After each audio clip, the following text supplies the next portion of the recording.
Hello అండి. అందరికీ నమస్కారం. గన్నవరం మాజీ ఎమ్మెల్యే వైసీపీ కీలక నేత వల్లభనేని వంశీ రిమాండ్ పొడిగిస్తూ కోర్టు నిర్ణయం తీసుకుంది. ఒక దళిత యువకుడిని కిడ్నాప్ చేసి తన మీద ఉన్నటువంటి కేసును వాపసు తీపించుకోవడం కోసం ప్రయత్నం చేసి అడ్డంగా బుక్ అయ్యి హైదరాబాద్ గచ్చిబౌలి మహ్యంబూజాలు అంటే తన నివాసం ఉంటున్నటువంటి అపార్ట్మెంట్‌లో అరెస్ట్ అయినటువంటి వల్లభనేని వంశీ గత కొన్నాళ్లుగా విజయవాడ సబ్ జైల్‌లో గడుపుతున్న విషయం మీ అందరికీ తెలుసు.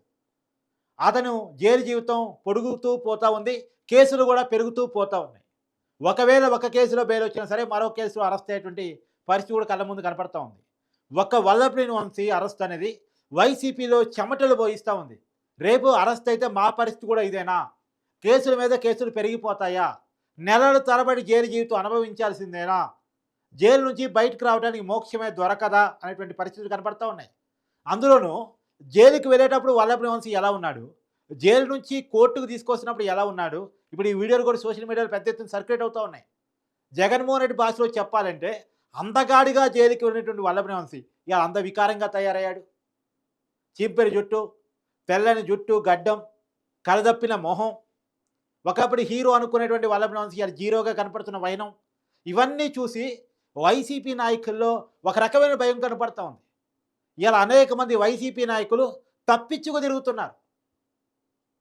ఈవెన్ వాళ్ళ అడ్రస్సు గల్లంతైందని చెప్పాలి. ఇలా సజ్జల రామకృష్ణారెడ్డి గారు ఎక్కడున్నారంటే ఏం చెప్తారు? సజ్జల భార్గవ ఎక్కడున్నాడంటే మీరు ఎక్కడ చెప్పగలరా? దేవిని అవినాష్ కనపడుతున్నాడా రోజువారీ పాలిటిక్స్లో? కొడాలని హాస్పిటల్ పాలయ్యాడు, ముంబైలో చికిత్స పొందుతూ ఉన్నాడు. మీరు చూస్తూ ఉన్నారు. పెద్దిరెడ్డి కారు జారి కింద పడిపోయాడు. మిథున్ రెడ్డి తిరగని కోర్టు లేదు, నాకు ముందస్తు బెయిల్ కావాలని, ఎఫ్ఐఆర్లో కేసు నమోదు చేయకముందే నాకు బెయిల్ కావాలని తిరుగుతూ ఉన్నాడు. వైసీపీ నాయకులు ఎక్కడంటే అయితే కోర్టులో లేదా అండర్ గ్రౌండ్లో. అసలు అనిల్ కుమార్ యాదవ్ అయితే గత కొన్నాళ్ళు కనపట్లేదు. అనిల్ కుమార్ యాదవ్ మీద చాలా పెద్ద ప్రచారం నడుస్తూ ఉంది. బెట్టింగ్ యాప్లు ప్రమోషన్లో కానీ బెట్టింగ్ యాప్లు క్రియేషన్లో కానీ అనిల్ కుమార్ యాదవ్ పాత్ర ఉందా? ఎందుకు అనిల్ కుమార్ యాదవ్ కనిపించట్లేదు? తొడలు కొట్టేవాడు, మీసాలు తిప్పేవాడు, ఛాలెంజ్లు విసిరేవాడు, పెద్ద పెద్ద డైలాగులు కొట్టేవాడు అనిల్ కుమార్ యాదవ్ ఎక్కడ అనేటువంటి చర్చ నడుస్తూ ఉంది. అసలు ఈ పేర్లు చాలా పేర్లు కనపట్లేదు. సజ్జల ప్లస్ సన్ ఇతను ఎక్కడ అనేది కనపట్లేదు. దేవినేని అవినాష్ అడ్రస్ లేడు. తర్వాత పేర్ని కిట్టు, పేరు నాని కనపడుతున్నాడు కానీ పేర్ని కిట్టు అడ్రస్ లేడు. తర్వాత అనిల్ కుమార్ యాదవ్ ఇతను కనపడటం లేదు. వైసీపీలో మంత్రిగా పనిచేసిన నాయకుడు కదా, ద్వారంపూడి కనపడటం లేదు. పెద్దిరెడ్డి కాలు జారి కింద పడిపోయాడు. తర్వాత ఇందాక నేను చెప్పినట్టు మాజీ మంత్రి కొడాలని ఇవాళ హాస్పిటల్లో హార్ట్ ప్రాబ్లంతో ముంబైలో చికిత్స పొందుతూ ఉన్నాడు. సో ఒక్కొక్కరు ఒక్కొక్కటి. అయితే జైలు, లేదు అంటే బెయిల్ కోసం కోర్టుకి, లేదు అంటే హాస్పిటల్లో, లేదు అంటే అండర్ గ్రౌండ్లో. ఇది వైసీపీ నాయకుల పరిస్థితి. ఎవరో ఒకళ్ళిద్దరు మాత్రం వైసీపీ కోసం ప్రెస్ మీట్ పెడుతున్నారు. అప్పుడప్పుడు అడపాదడప అంబటి రాంబాబు, పేరు నాని, ఆర్కే రోజా ఈ ముగ్గురు తప్ప మీడియా ముందుకు వచ్చి మాట్లాడుతున్నారు లేరు. జగన్మోహన్ రెడ్డి కోసం చొక్కాలు చింపుకొని మేము ఉన్నామని ముందుకు వస్తున్నారు లేరు. ఇలా ఒక ముగ్గురు నలుగురు మాత్రమే కొద్దిగా యాక్టివ్గా, ముగ్గురు నలుగురు కాదు ముగ్గురే నేను చెప్పినటువంటి పేరు నాని, అంబటి రాంబాబు, ఆర్కే రోజా ఈ ముగ్గురు మాత్రమే కొద్దిగా యాక్టివ్గా కనపడతా ఉన్నారు. మిగతా వాళ్ళంతా ఎక్కడున్నారు? ఇంతకుముందు ఏదైనా ఇష్యూ వచ్చిందంటే జగన్మోహన్ రెడ్డి గారి సపోర్ట్గా కనీసం 10 ప్రెస్ మీట్లు జరిగాయి. 10 ప్రెస్ మీట్లు 10 మంది నాయకులు వచ్చి మాట్లాడేవాళ్ళు. పవన్ కళ్యాణ్ తిట్టానికి ఒక 5-6, చంద్రబాబు నాయుడు తిట్టానికి ఒక 5-6, నారా లోకేష్ తిట్టానికి ఒక 4-5, ఇట్టా పొలోమని వచ్చి వాళ్ళు తిట్టేవాళ్ళు. మనం చెప్పడం మర్చిపోయారు, జోగి రమేష్ ఆయన కూడా ఎక్కడ అనేటువంటిది కనపట్లేదు. ఒక జోగి కనపడ్డు, ఇంకో భోగి కనపడ్డు, ఇంకొక రోగి హాస్పిటల్లో ఉంటాడు. ఎక్కడున్నారు వీళ్ళంతా? ఏం చేస్తున్నారు వీళ్ళంతా? ఏ తప్పు చేయనప్పుడు ప్రజా జీవితం ఓపెన్గా ఉన్నప్పుడు చట్టం ముందు వచ్చి విచారణ ఎదుర్కోవచ్చు కదా. ఒకప్పుడు పెద్ద పెద్ద నీతులు చెప్పారుగా వీళ్ళంతా. ఏం చంద్రబాబు ఎందుకు భయపడుతున్నావు? చట్టం ముందు ఎదుర్కో, నీకు బెయిల్ ఎందుకు? ఇలా రకరకాలుగా మాట్లాడే ప్రయత్నం చేశారుగా. మరి వీళ్ళంతా ఎందుకు భయపడుతున్నారు ఇప్పుడు? వీళ్ళంతా ఎక్కడ అసలు ఇప్పుడు? బియ్యం కుంభకోణం దొరికినప్పటి నుంచి ఆ ద్వారంపూడి కనపట్లేదు. తర్వాత ఈ బియ్యం కుంభకోణం అన్నప్పటి నుంచి పేర్ని కిట్టు కనపట్లేదు. పేర్నానికి కొన్నాళ్ళు కనపడలేదు, మళ్ళీ ఇప్పుడు కనపడుతున్నాడు. అడపదడపొచ్చి ప్రెస్ మీట్ పెడతా ఉన్నాడు. తర్వాత ఈ అనిల్ కుమార్ యాదవ్ అయితే అసలు ఎలక్షన్స్ అయిపోయిన నుంచి పెద్ద కనపడుతున్న అవకాశాలు మనకి ఎక్కడ కనపడట్లేదు. ఎక్కడ మీడియా ముందుకు కూడా ఎప్పుడు రాలే.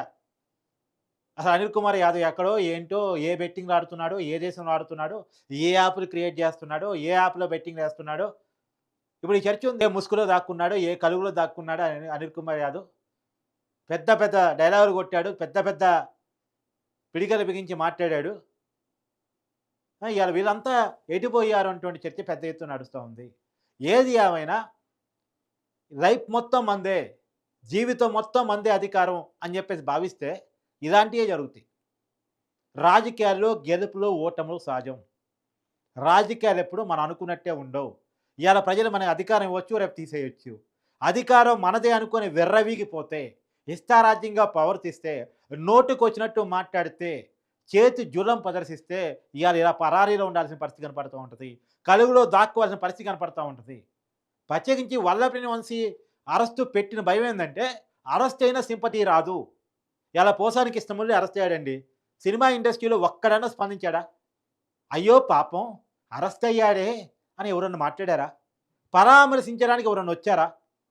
నిజానికి సినిమా ఇండస్ట్రీలో దశాబ్దాలుగా అతను రకరకాల పాత్రలు నటించాడు. డైరెక్టర్గా ఉన్నాడు, రైటర్గా ఉన్నాడు, ప్రొడ్యూసర్గా ఉన్నాడు, క్యారెక్టర్ ఆర్టిస్ట్గా మంచి పేరు ఉంది. మరి ఎవరన్నా వచ్చి అయ్యో పాపం పోసాని అరెస్ట్ అయ్యాడే, అదే అల్లు అర్జున్ అరెస్ట్ అయితే ఒక్క పూట జైల్లో ఉండొచ్చినందుకు పోలోమని వచ్చి పరామర్శలు చేశారు. మరి పోసాని కృష్ణమురళి అరెస్ట్ అయితే ఎందుకు చేయలే? ఎందుకు చేయలేదంటే పోసాని కృష్ణమురళి మాట్లాడిన మాటలు అలా ఉన్నాయి. అతన్ని కనుక ఓన్ చేసుకుంటే వీళ్ళు బ్యాడ్ అవుతారు అనే కారణం చేత ఎవడు ఓన్ చేసుకోవడానికి ప్రయత్నం చేయలే. ఇప్పుడు వీళ్ళల్లో ఎవడు అరెస్ట్ అయినా సరే, ఎవరు అరెస్ట్ అయినా సరే ఎవరికి సింపతి రాదు. ఇలా అరెస్ట్ అయిన ఒక్క వైసీపీ నాయకుడు సింపతి వచ్చింది చెప్పండి. వైసీపీ అధికారంలోకి పోయిన తర్వాత పిన్నెర్రి రామకృష్ణారెడ్డి అరెస్టు నుంచి, నందిగాం సురేష్ అరెస్టు వరకు నుంచి, బోరుగడ్డ అనిల్ కుమార్ అరెస్టు నుంచి, వర్రా రవీందర్ రెడ్డి అరెస్టు నుంచి, పోసాని కృష్ణమురళి అరెస్టు నుంచి, వల్లభనేని వంశీ అరెస్టు వరకు ఈ రోజు వరకు ఒక నాయకుడు అరెస్ట్ కావటం వల్ల పెద్ద ఎత్తున వాళ్ళ సింపతి వచ్చింది. ప్రజలు అయ్యో పాపం ఒక మంచోడు అరెస్ట్ అయ్యాడే అనుకున్న వాళ్ళు ఎవరైనా ఉన్నారు? అసలు జనం చేత క్రెడిబిలిటీ కోల్పోయారు వీళ్ళంతా. కాబట్టి రాజకీయ నాయకులుగా వీళ్ళ లక్షణం ఏంటంటే, సరే తప్పో ఒప్పో జరిగిపోయింది. ప్రజలకు బేసెత్తుగా క్షమాపణ చెప్పి ప్రజల కోసం, ప్రజా సమస్యల కోసం బతకాలి. ప్రజా జీవితంలో ఉండాలి. ఇవాళ గెలవచ్చు, రేపు వాడొచ్చు. నేను మళ్ళీ చెప్తున్నాను, ఇవాళ వీళ్ళంతా ఓడిపోయి ఉండొచ్చు. వీళ్ళు కనుక ప్రజా జీవితంలో, రోజువారీ జీవితంలో ఉండి అవసరమైతే వీళ్ళ మీద పడుతున్న కేసులు ఎదుర్కొని వీళ్ళు చేసిన తప్పులు శిక్ష అనుభవిస్తూనే మళ్ళా ప్రజలతో కలిసి మమేకం కాగలిగితే, ప్రజల్లోకి వెళ్ళగలిగితే, ప్రజా సమస్యల పట్ల నిబద్ధతతో ఫైట్ చేయగలిగితే, మంచి రాజకీయాలు చేయగలిగితే మళ్ళీ లైఫ్ రావచ్చాం.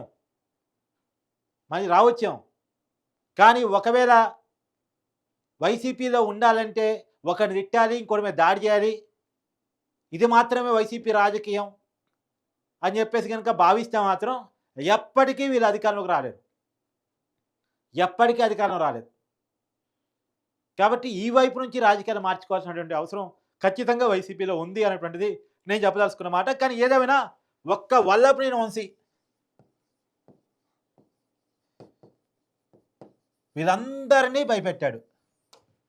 వీళ్ళందరినీ కూడా భయపెట్టాడు.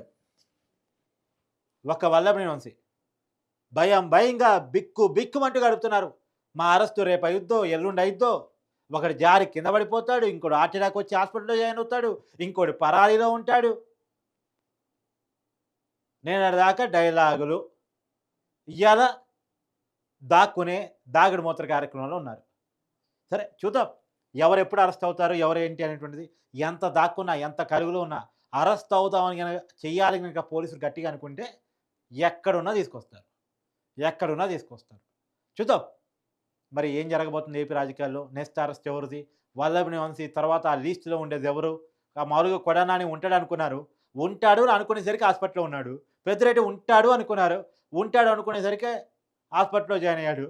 పెద్దిరెడ్డి పేరు చెప్పుకుని మిథున్ రెడ్డి ముందస్తు పేరు తెచ్చుకున్నాడు. చూద్దాం రాబోయే కాలంలో ఆంధ్రప్రదేశ్ రాజకీయాల్లో ఎవరు అరెస్ట్ జరగబోతుంది అనేటువంటి.